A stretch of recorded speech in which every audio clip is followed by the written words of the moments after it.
UFO Hunters was a TV show that looked into different UFO accounts and spoke to eyewitnesses who was at the locations where these crafts were seen. One of the most interesting episodes was when they spoke to someone who helped clean up Roswell. This incident has gone down in history as being one of the most controversial UFO encounters, as various people have come out and spoken about it over the years. One of the most interesting things is that some reports argue against this being a weather balloon, and rather that of something much more mysterious. Others have come forward to back up these claims, and say that whatever came down that day was not a weather balloon, further saying that military officials were telling people not to say a word about this, and if they did, harsh punishments would be given out. The incident started when a rancher by the name of W.W. McBrazel, who lived near Roswell, New Mexico, found the crash of a craft in 1947. Because there had been so many other flying saucer sightings that same year, Brazel believed this wreckage had been something similar. Major Jesse Marcel was sent to investigate the sites and recover the wreckage.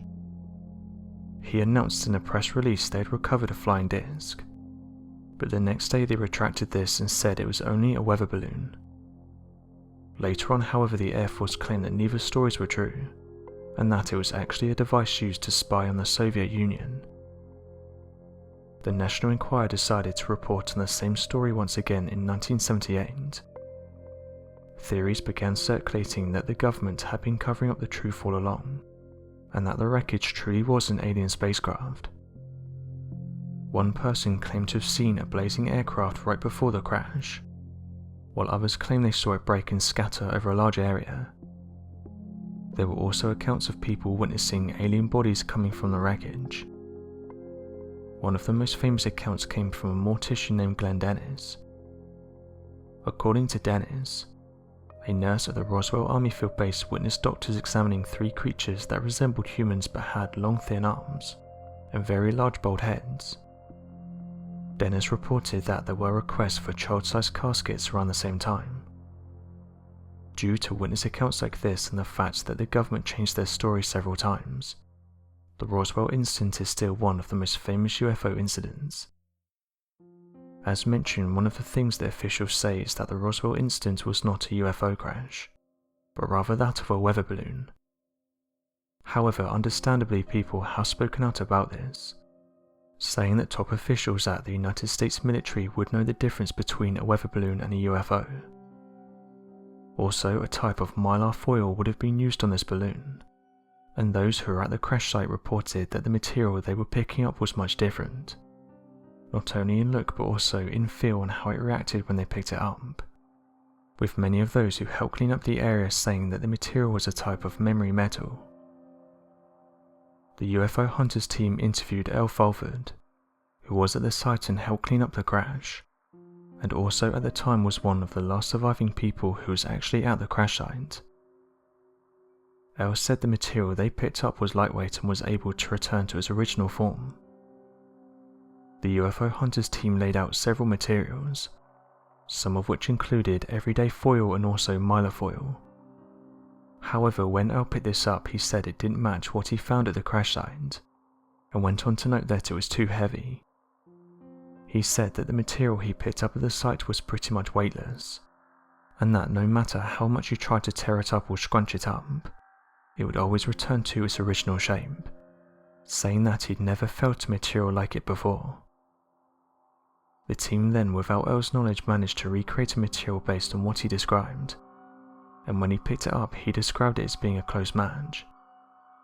He said the following when he picked up the material: "This one feels more like the material. We could squeeze it and it would pop right back.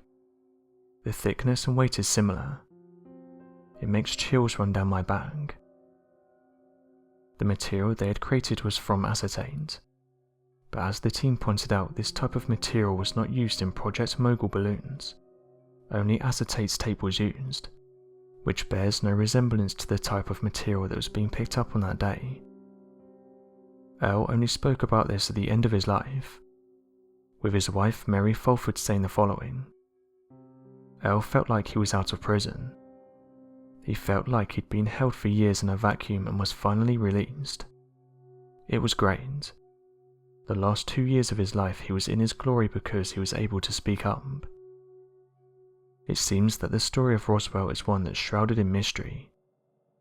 There's so many questions that can be asked about this interesting case. Why did the military say they'd captured a UFO? Was this the truth, or were they testing the reaction of the masses? Did they panic when they realized how people reacted? Or was this part of a massive test to see how people would react to the news that the government has in its possession a down UFO?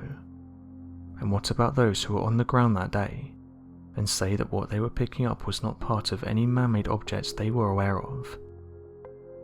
Interestingly, many of these reports match other eyewitnesses who have been at sites where UFOs have gone down, saying that similar strange metals have been found around the site. And again, when they pick these up, they seem to be extremely lightweight and able to bend, but then when you let go they go back to their original shape. It's these reports and encounters that have caused some to question what actually happened that day, and as Earl was one of the last surviving people who was actually at the site, it seems that what happened at Roswell will be lost to history. So what do you guys make of the accounts of Earl Fulford?